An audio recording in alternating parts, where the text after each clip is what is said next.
Good morning students. चलिए आज हम न्यूमेरिकल क्वेश्चन उठा लेते हैं केमिकल काइनेटिक्स का। This is the last video lecture बेटा। इस चैप्टर का हमारा लास्ट वीडियो लेक्चर है। ऑलमोस्ट सारा चैप्टर फिनिश हो चुका है। आज हम क्वेश्चन नंबर 21 तक डिस्कस करने वाले हैं। जो 21 से आगे का क्वेश्चन है एक्टिवेशन एनर्जी और कॉलेजन थ्योरी का, वो सब डिलीट हो चुका है। ठीक है, वो हमें नहीं करना है, हमें सिर्फ यहीं तक करना है। तो आज देख लेते हैं क्वेश्चन नंबर 14 से शुरू करते हैं। क्वेश्चन नंबर 13 है आपका, वो हाफ लाइफ के बिहाफ पर है। और हाफ लाइफ का फॉर्मूला क्या होता है आपका, k half life is equal to 0.693 upon k, जो कि आप सीधा सीधा वैल्यूज रख के निकाल देंगे। तो क्वेश्चन नंबर 14 से शुरू करती हूँ। क्वेश्चन नंबर 14 में से कहा है कि एक ट्री का क्या किया, आर्कियोलॉजिस्ट ने सर्वेक्षण किया, एज एस्टिमेट करने के लिए किया। उसने देखा कि कार्बन 14 80% बचा है। तो 80% बचा है, मतलब परसेंट का मतलब होता है 100, यानी कि 100 इनिशियल था, अब 80 बचा है। यहाँ पे मतलब ये वाला जो कंसंट्रेशन रखते हैं वो जो एट द टाइम टी कितना बचा है। ठीक है, तो अब हमें टाइम टी निकालना है कि कितने टाइम में वो 80% बचा है। तो ये निकालना है 2.303। आप हाफ लाइफ दिया है तो पहले के की वैल्यू निकाल लेंगे। यहाँ से 0.693 अपन हाफ लाइफ रख के, तो हम इसको यहाँ पे एज इट इज रख देते हैं 693 अपॉन 5730। ये वाला क्वेश्चन ऊपर चला जाएगा, log 100 upon 80. ठीक है, in this way solve this data and you can get the value of time, यानी कि age of the tree you can find out from here. Okay, next question आपको दिया है 4.15, नहीं करना है आपको। 4.16 देखिएगा, उसने k की वैल्यू दी हुई है 60 सेकेंड इनवर्स। ठीक है, और आपसे क्या निकलवा रहा है, वो टाइम निकलवा रहा है। तो 2.303 अपॉन k 60 हो गया, लो a नोट अपॉन a। देखिए उसने कहा है कि 1/6 रह गया है a, जो a है वो 1/6 रह गया है। तो हमें इसके यहाँ पे क्या पुट करने वाली, 1/6 पुट करने वाली, 1/16 रह गया है ये 1/16। इसको 1 मानेंगे तो ये 1/16 हो जाएगा, यानी कि 2.303 60 log 1/16। ये ऊपर चला जाएगा और आपका ये डाटा क्या बन जाएगा, 2.303 अपॉन 60 log 16।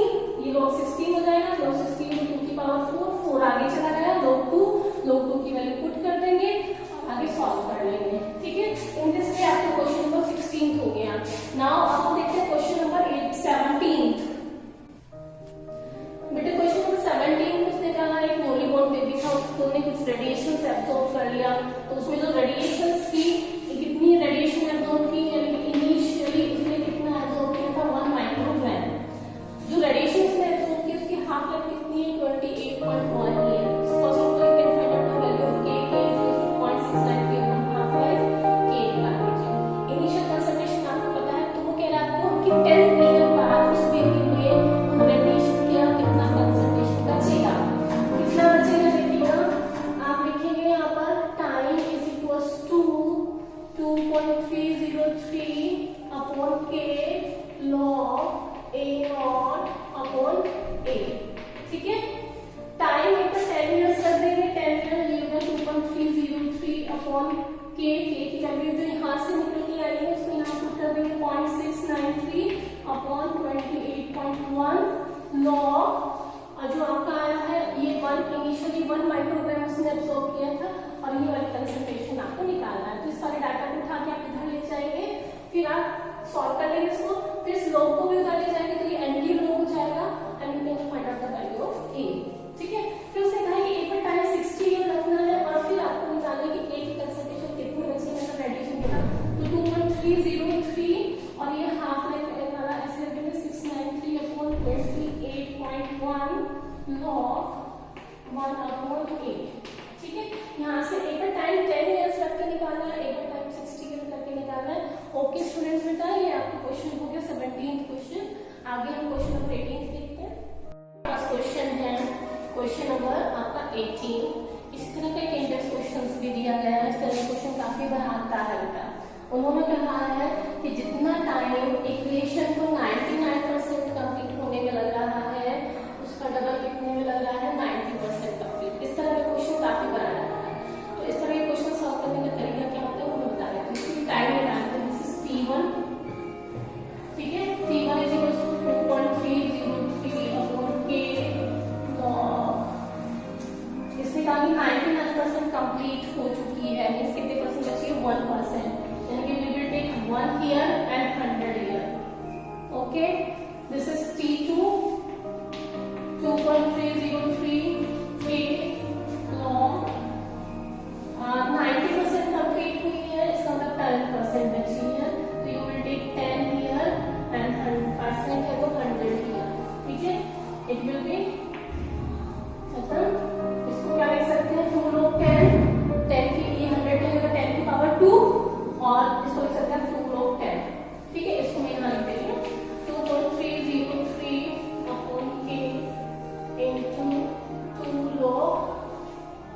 log 10 1 हो गया, ये खत्म हो गया आपका, ठीक है। ये कितना है आपका 2.303 अपॉन k log 10, log 10 1 हो गया, ये आपका इस t1 जो आया आपका वो आया है this equal this, t1 को t2 से डिवाइड कर दीजिए,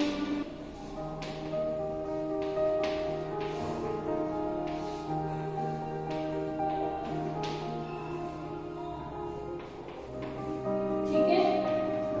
ये वाला क्वेश्चन कैंसिल आउट हो गया, तो ये हो गया था t1 is equal to 2 times of t।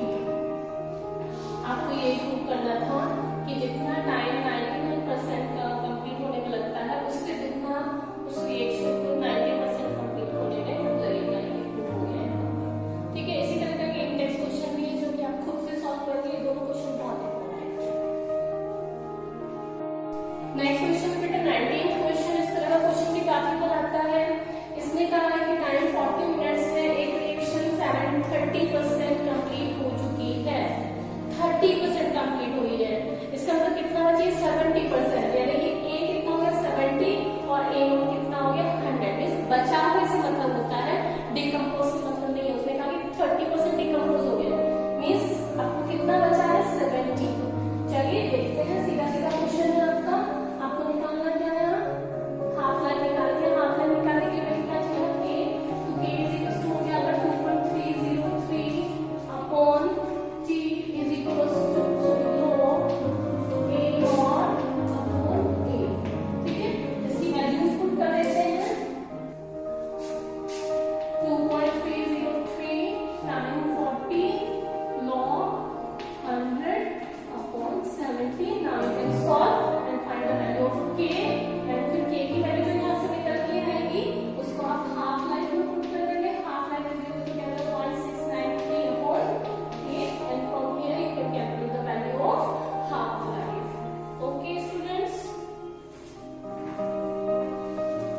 now the question number 20 थोड़ा डिफरेंट तरीके का है। अब तक जितने भी क्वेश्चन हमने किए हैं उसमें सब में किसकी बात आ रही थी, कंसंट्रेशन की बात आ रही थी, लेकिन ये ऑनलाइन क्वेश्चन 21 उसमें किसकी बात आ रही है, प्रेशर की बात आ रही है। यहाँ यानी कि मतलब हम जो ए नोट अपॉन ए लेते थे, हम ए नोट ए ना लेके हम क्या लेंगे, pressure of initial pressure upon pressure at the time T लेंगे हम, ठीक है। तो उससे पहले एक बार आप समझा देते हैं, उसमें कि H2 आइसोप्रोपेन वो डिकम्पोज हो गया नाइट्रोजन हेक्सेन में, तो जब ये टाइम 0 था तो इसका प्रेशर था P नॉट, और इसका ये बना ही नहीं था, तो ये क्या था 0 प्रेशर, इसका भी 0 प्रेशर था। लेकिन जब टाइम T हुआ, यानी कुछ टाइम के लिए रिएक्शन शुरू हुई, तो उस टाइम ये कितना बना, इसका प्रेशर कितना हुआ x, और इसका भी कितना हुआ x, तो इसका क्या हो जाएगा P नॉट माइनस x। अब निकालेंगे P टोटल, इसका प्रेशर प्लस इसका प्रेशर प्लस इसका प्रेशर, सबका प्रेशर लेंगे, मींस रिएक्टेंट का प्रेशर भी और प्रोडक्ट का प्रेशर भी, ये सारा प्रेशर लगेगा। इस सबको सॉल्व करने के बाद टोटल मिला के जब हम ये निकालते हैं तो क्या आता है हमारा 2P नॉट, नोट ऊपर लगा देती हूँ, 2P not minus pressure at the time P, ठीक है। 2P not sorry P total, ये टोटल प्रेशर होता है, ठीक है, या फिर एट द टाइम T ले लीजिए, at the time T, pressure at the time T, ठीक है।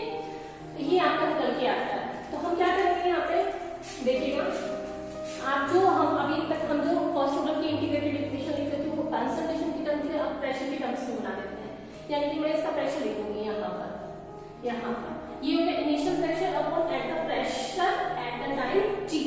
अब वहाँ पे एक टेबल दी हुई है, उस टेबल में कहा है कि टाइम जब 360 सेकंड्स हो गए रिएक्शन को चलते हुए, तो प्रेशर कितना हो गया उसका 63, और इनिशियल प्रेशर कितना था आपका 35, यानी जब टाइम 0 था तो प्रेशर 35 था, 360 सेकंड्स पे प्रेशर 63 था, 720 पे प्रेशर सॉरी 54 था, 54, और 720 सेकंड्स जब रिएक्शन चली तो प्रेशर कितना हो गया 63, यानी कि जब टाइम 360 सेकंड्स था तो प्रेशर कितना था 54, और ये आपका 2P नॉट यानी कि इनिशियल प्रेशर, इसकी वैल्यूज पुट कर देंगे, आप यहाँ पे निकाल देंगे K की value at the time 360 seconds, ऐसे फिर K की वैल्यू निकाल देंगे at the time 720 seconds, 720 seconds के लिए क्या दिया, फिर इन दोनों का जो यहाँ से K निकलेगा और यहाँ से K निकलेगा उसको क्या कर देंगे एवरेज, एवरेज के बाद ये average is equal to K1 plus K2 upon 2, this is K2 and this is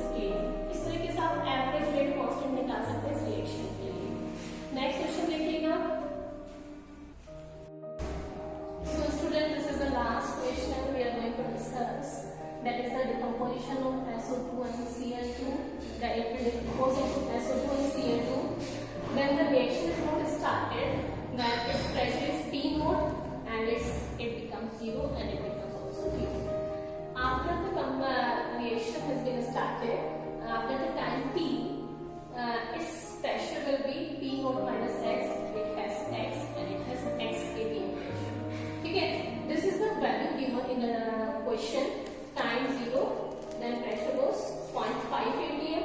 When the reaction proceeded, after the 100 seconds, it will be 0.6 atm and the total pressure is 0.65 atm.